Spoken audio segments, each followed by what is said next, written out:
Hello students, good morning. Start करते हैं 9th 10th maths. तो देखिए, कल हमने 3.4 एक्सरसाइज के दूसरे क्वेश्चन के 2 खंड कराए थे और तीसरा चौथे हमने घर के लिए दिए थे। किसी बच्चे ने अगर नहीं किए हों तो दोबारा कर लें। क्वेश्चन स्क्रीन पे मैं दिखा चुका था कल ही, 5 खंड दिखा दिए थे मैंने। तो देखिए, 2 अंकों की संख्या के अंकों का योग 9 है। इस संख्या का 9 गुना संख्या के अंकों को पलटने से बनी संख्या का 2 गुना है। वह संख्या ज्ञात कीजिए। तो देखिए, संख्या जो है 2 अंकों की है और 2 अंकों की संख्या में इकाई और दहाई होते हैं। तो माना इकाई का अंक बराबर x, माना दाहिनी का अंक बराबर y। तो संख्या होगी x प्लस 10y। 10y के साथ 10 क्यों लगाया है? क्योंकि y जो है दाहिनी का अंक और दाहिनी होती है 10 की। प्रथम शर्त, अंकों का योग दे रखा है 9, तो x प्लस y बराबर 9। दूसरी शर्त में कह रहा है, यदि अंकों का स्थान पलट दें तो ये पहली संख्या, यदि संख्या के अंकों को पलटने से बनी संख्या का 2 गुना है, इस संख्या का 9 गुना। अब इस वाली संख्या का 9 गुना और स्थान पलटने पर देखिए, बाई x की जगह हो गया और x की जगह बाई हो गया और बाई की जगह x हो गया। तो पहली संख्या का 9 गुना और स्थान पलटने पर उसके 2 गुने के बराबर है, तो ये 2 गुना कर दिया। अब इसकी गुणा कर लेंगे ब्रैकेट में अंदर। तो 9x प्लस 9 दाई 90y बराबर 2y प्लस के 20x। तो 9x माइनस के 20x बराबर 2y, या इधर ही ले लो इसे भी भैया, प्लस 90 कर लो, प्लस 90y माइनस के 2y बराबर रह गया 0। तो देखेंगे तो ये हो गया,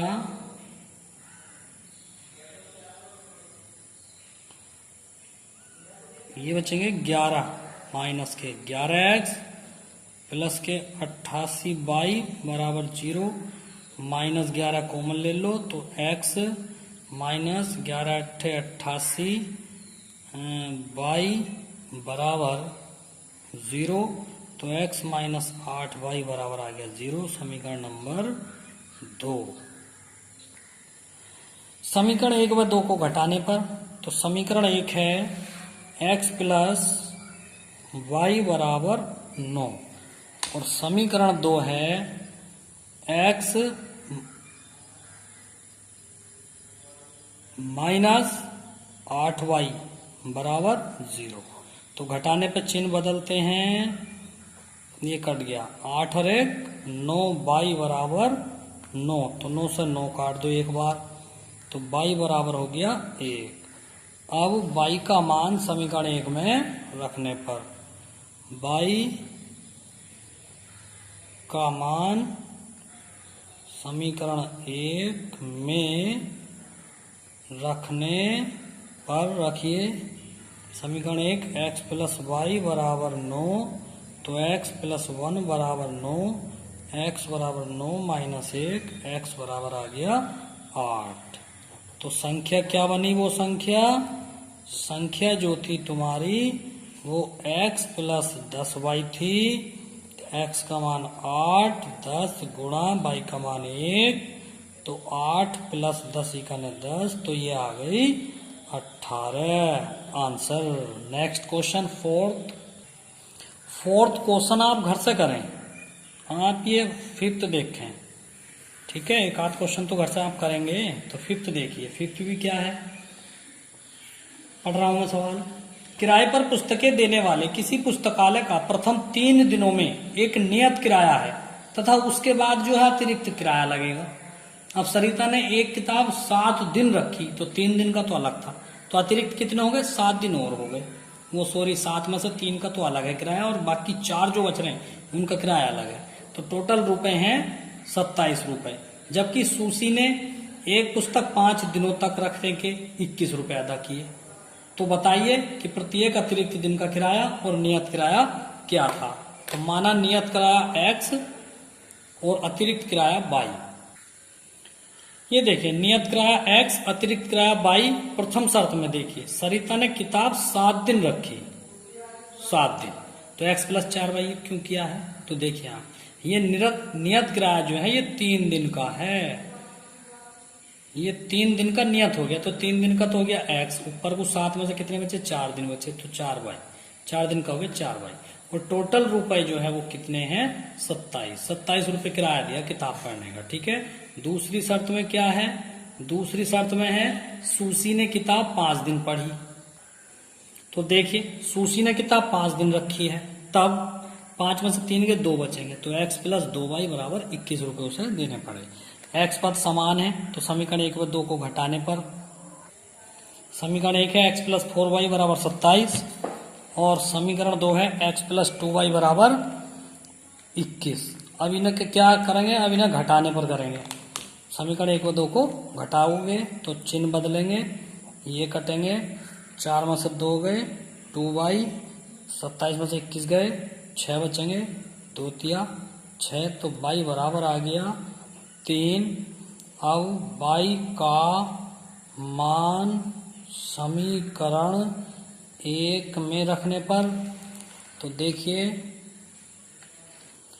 समीकरण 1 x प्लस के 4y बराबर 27, तो x प्लस 4 इंटू 3 27, तो x प्लस 12 बराबर 27, x बराबर 27 माइनस के 12, तो x बराबर आ गया 15। ठीक। तो नियत किराया जो आया x मानना था 15 रुपए, और अतिरिक्त किराया जो आ गया वो y मानना था, तो ये आया 3 रुपए। आंसर।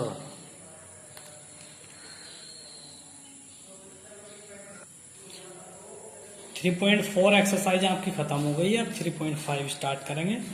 ठीक है। निम्न रैखिक समीकरणों के युग्मों में से जिसका अद्वितीय हल हो उसे वज्र गुणन विधि से हल कीजिए। वज्र गुणन विधि से हल कीजिए। तो देखिए इसमें एक सूत्र है, वो आपको याद करना है। कैसे, यदि a1x प्लस के b1y प्लस c1 बराबर 0 समीकरण 1, तथा a2x प्लस के b2y प्लस c2 बराबर 0 समीकरण 2 हो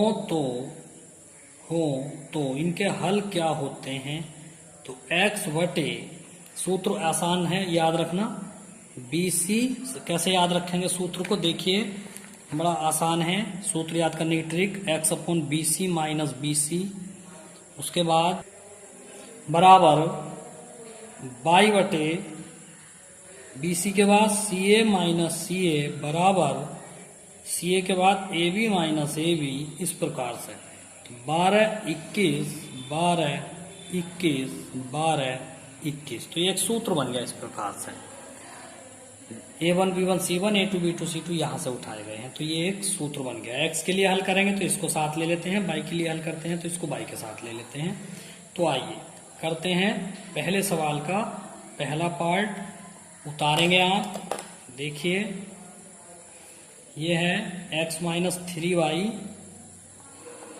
माइनस 3 बराबर 0 समीकरण नंबर 1, और 3x माइनस के 9y माइनस 2 बराबर 0 समीकरण नंबर 2। सबसे पहले तो हमें ये पता लगाना है कि इसके हल कैसे हैं। तो हल ज्ञात करने के लिए आप क्या करेंगे, a1 बटे a2 ज्ञात करेंगे सबसे पहले। तो a1 का मान 1 और a2 का मान 3, 1/3। इसी प्रकार से आप b1 बटे b2 ज्ञात करेंगे, b1 का मान -3, इसका मान -9, 3 तिया 9, तो ये आ गया 1/3। इसके बाद हम C1 बटे C2 ज्ञात करेंगे, -3 बटे -2, माइनस से माइनस कट गया तो 3/2। तो इसका प्रतिबंध जो बनता है वो बनता है A1 बटे A2 बराबर B1 बटे B2। देखिए ये भी 1/3, ये भी 1/3। तो A1 बटे A2 और B1 बटे B2 ये तो बराबर है, लेकिन जो C1 बटे C2 है 3/2 ये इनके बराबर नहीं है। तो ये कौन सा प्रतिबंध बन गया? कोई हल नहीं, इसके कोई हल नहीं, तो इसे हम आगे को हल नहीं करेंगे। तो इसलिए अब हम अगला पॉइंट करते हैं, नेक्स्ट क्वेश्चन उतारेंगे। तो देखिए नेक्स्ट क्वेश्चन में 2x प्लस वाई -5 बराबर 0 और 3x प्लस के 2y माइनस के 8 बराबर 0, समीकरण 1 समीकरण 2। तो इसमें भी जांच करनी है, चेक करना है इसके हल कैसे हैं। तो आइए A1 बराबर 2, B1 बराबर 1, C1 बराबर -5, A2 बराबर 3, B2 बराबर 2 और C2 बराबर -8। तो देखिए सबसे पहले आप A1 बटे A2 ज्ञात करें 2/3, फिर आप B1 बटे B2 ज्ञात करें तो 1/2। हाँ पता चल गया, अतः A1 बटे A2 बराबर नहीं है B1 बटे B2 के। तो हल कैसे हैं इसके? हल अद्वितीय हैं। तो अद्वितीय हैं, तो जब अद्वितीय हैं तो इसको अब हल करना है। तो सूत्र लगा लीजिए अब आप इसका। अद्वितीय हल होने की स्थिति में आपको हल इसके ज्ञात करने हैं। तो A1 B1 C1 जो मैंने पीछे लिखे थे वो आपको दिखाई नहीं दे रहे, वो तो नीचे दब गए। तो आप दोबारा लिखते हैं इस सवाल को हल करने के लिए। दोबारा लिख लें, A1 बराबर 2 और B1 बराबर 1 और C1 बराबर -5 और A2 बराबर 3, B2 बराबर 2 और C2 बराबर -8। अब हल करेंगे आप। तो जब हल करेंगे तो सूत्र लगाएंगे। तो x बटे देखिए BC माइनस BC बराबर y बटे लगाइए CA माइनस CA। अब 1 लगाइए AB माइनस AB। 12 21 12 21 12 21। अब इसमें आप मान रख लीजिए जो ये मान है। तो x बटे देखिए B1 का मान 1, C2 का मान -8, तो -8 यहाँ लगा दिया माइनस। ठीक है, दोबारा सुन लें, ये -1 -8 का चिन्ह यहाँ आ गया माइनस। तो ये है B1 का मान, ये C2 का मान माइनस, B2 का मान C1 का मान बराबर बाई बटे C1 का मान A2 का मान, माइनस माइनस प्लस आ गया 8 का, तो C2 का मान A1 का मान 1/A1 B2 और A2 B1 ये मान रखे गए हैं। तो हल कर लीजिए। तो ये हो गया -8 माइनस माइनस प्लस के 10 बराबर बाई बटे -15 और प्लस के 8 दूनी 16, 1/2 दूनी 4, 3 का 3। तो देखिए x बटे 2 बचेगा यहाँ पे, बाई बटे 1 बचेगा यहाँ पे और 1/1 बचेगा यहाँ पे। तो आइए अब इसको हल कीजिए, इसको ले लीजिए साथ में। तो x बटे 2 बराबर 1/1, तो 2 का 2, तो x बराबर आ गया 2। और यहाँ से y के लिए हल करेंगे, y बटे 1 बराबर 1/1, तो y बराबर आ गया 1। ये इसके हल आ गए आंसर। देखिए यहाँ से तुलना कीजिए, A1 का मान 3, B1 का मान -5, C1 का मान -20, A2 का मान 6, B2 का मान -10, C2 का मान -40। अब देखिए निकालिए A1 बटे A2 बराबर 3/6 और 3 दूनी 6, ये आ गया 1/2। अब b1/b2 निकालिए, -5/-10, तो 5 दूनी 10 बराबर 1/2। c1/c2 निकालिए, तो -20/-40, तो 20 दूनी 40 बराबर 1/2। तो ये सब बराबर हो गए, तीनों बराबर हो गए, तो कह सकते हैं a1/a2 बराबर b1/b2 बराबर है c1/c2। तो इसके कितने हल होंगे? अनेक हल होंगे। तो इसे भी आगे को हल नहीं करना, क्योंकि हल अद्वितीय होते तो आगे वो करते, जब अद्वितीय नहीं है तो आगे को हल भी नहीं करना। ठीक है। दूसरे का पहला क्वेश्चन है, ए और बी के किन मानों के लिए समीकरण के अनेक हल होंगे? तो समीकरण एक, पहला क्वेश्चन 2x + 3y बराबर 7, तो इसको हमने 7 को यहाँ ले गए तो माइनस हो गया, बराबर 0 बन गया। ये होगी समीकरण नंबर 1। समीकरण 2 है a - b × x, a + b × y और 3a + b - 2, ये बराबर में था, इधर ले गए तो माइनस में हो गया, बराबर 0। समीकरण नंबर 1। अब इनमें से देखिए, आप छोटे दे रखे हैं, बड़े मान लीजिए, तो ये किस प्रकार से है, आइए तुलना करते हैं। समीकरण 1 व 2 की तुलना करने पर तो हमें जो मान मिलेंगे वो इस प्रकार से मिलेंगे।